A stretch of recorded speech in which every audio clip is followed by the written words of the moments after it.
I've been in a gaming slump lately, and I find myself stuck playing games like Honkai Star Rail and League of Legends, but this is a rare moment.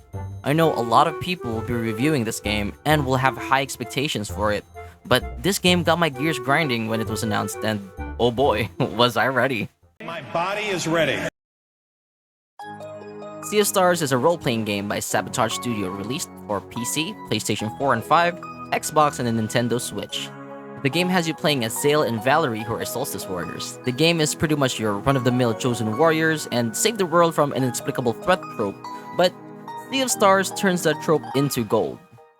I know not a lot of people like JRPGs or JRPG-styled indie games, but Sea of Stars scratched that retro JRPG itch after I played Chained Echoes. I was craving that Chrono Trigger-style turn-based combat, that old-school 16-bit SNES vibe, and Sea of Stars got that vibe right. Before we begin, I'll only dive in a few details of the plot because I believe it's best for people to go into this game blind. I wouldn't want to spoil all the twists and turns the story has to offer and rob you guys of that experience. The plot of the game starts off with you choosing whether to play as Zale or Valere. This doesn't really have any impact on the story or the gameplay, but I love how it gives you that choice of being a moon gal or a sun boy. Yeah, boy. Once you get a hang of the controls and combat, the game then pulls you into the story. Zale and Valere as they train to become full-fledged Solstice Warriors. One of the main things I love about the game is how it introduces its characters. Zale is a solar blade dancer while Valere is a lunar monk. And one of my favorite characters in the game is Garl, the warrior cook. While Garl may not be a Solstice Warrior, he accompanies Zale and Valere in their journey to stop the Dwellers. Personally, my headcanon is that Garl is the player's self-insert. Garl is there to keep the story grounded, to inject humor, and to show us that Garl is only human and that he is leagues behind in terms of raw physical and magical power compared to his friends, but, still carries on no matter how hard his struggle is. The main plot of the story is to stop creatures made by the Fleshmancer called Dwellers. The Fleshmancer was a nearly godlike being who wanted to cause chaos in the world. In preparation to stop these Dwellers from reaching full maturity, where they become world eaters and bring on the end of the world, Solstice Warriors were trained to combat them, harnessing the powers of the sun and moon, creating eclipse magic. Let's talk about the combat in Sea of Stars. It's pretty reminiscent to how combat is in Chrono Trigger, where you fight in the same area with your enemies. The main thing I enjoy about Sea of Stars is how combat is not something you can just button mash out of. It requires a level of attention to detail, understanding enemy patterns, and mechanics. Sea of Stars employs a system similar to Octopath Traveler where enemies will have certain attacks or elements that they're vulnerable to, and these locks will signal you that enemies are attempting to do a spell or a skill, and sometimes breaking these locks can make or break the fight. Enemies can heal, summon allies, nuke your team, or even buff themselves to protect from incoming damage. This makes the combat absolutely interesting because you can't just carelessly whack at them until they drop. In terms of difficulty though, combat can be a pain to go through. There are times when you feel confident after getting new gear in other JRPGs. You'd be able to drop enemies like flies, but Sea of Stars takes it to another level. Even the earliest of the mobs can prove to be a challenge if you don't take the fight seriously, as there is no way for you to retreat from these fights. I found myself having a few game overs against regular mobs just because I wasn't paying too much attention or wasn't able to time things correctly.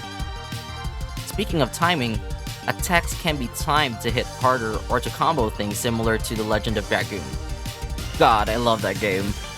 Learning how to time things perfectly in Sea of Stars is key to surviving these fights. Perfectly time how to block, perfectly time how to release your spell, perfectly time to hit these moonerangs until your enemies have had enough. Why do I keep dropping Another thing I like about Sea of Stars though is its soundtrack. The game has amazing songs, especially with the boss battle theme.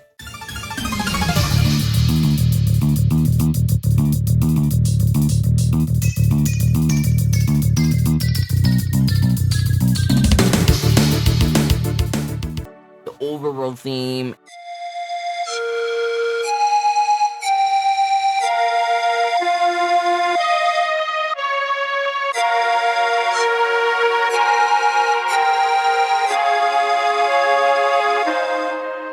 even the intro song to the game is amazing.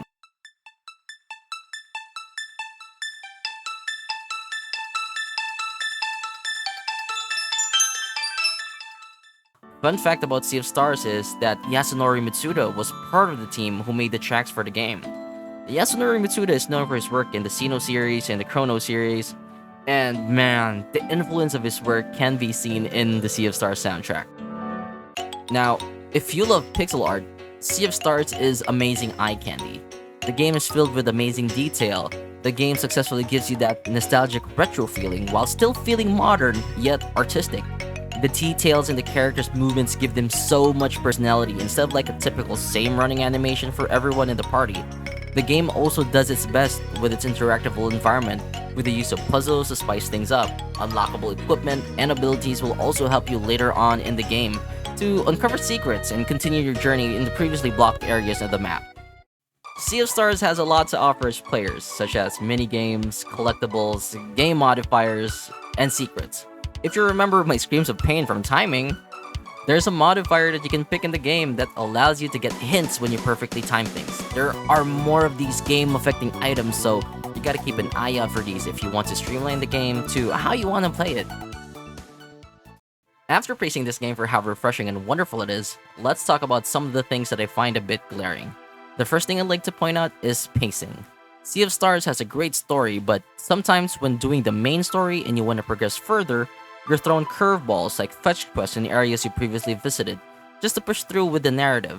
Another thing I don't like is the lack of an in-map fast travel system. I understand that the game is trying to give you the classic JRPG vibe, but it would be handy for players to have this feature, especially if you have an itch to backtrack for things you think you've missed early on. Sometimes you'd like to visit towns you've already been to, however having to go through areas where you have to potentially fight things again just to go through can be a bit of a chore. Nonetheless, the game does a great way of introducing methods of transport later on in the game, in order for you to backtrack for things or do your side quests. In conclusion, Sea of Stars is an amazing game, backed up by a beautiful community of players and indie game enthusiasts alike. In testament to the game's quality, it won Best Indie Game at the Golden Joysticks Award, and is nominated for Best Independent Game against games like Dave the Diver, Cocoon, Dredge, and Viewfinder, and is also competing for the title of Best Role-Playing Game against AAA giants like Final Fantasy XVI, Lies of P, Starfield, and another favorite game of mine, Baldur's Gate 3. I would be happy to see more games similar to Baldur's Gate 3 and Sea of Stars where they're made of love for the respective genres, and that's something I think is missing in the current gaming climate. Thank you so much for watching, and if you enjoy these game reviews, don't forget to smash that thumbs up button and subscribe to the channel. I'm trying to hit 500 subscribers before the year ends, and your support means so much to me, and I'll see you guys in the next video. Peace out.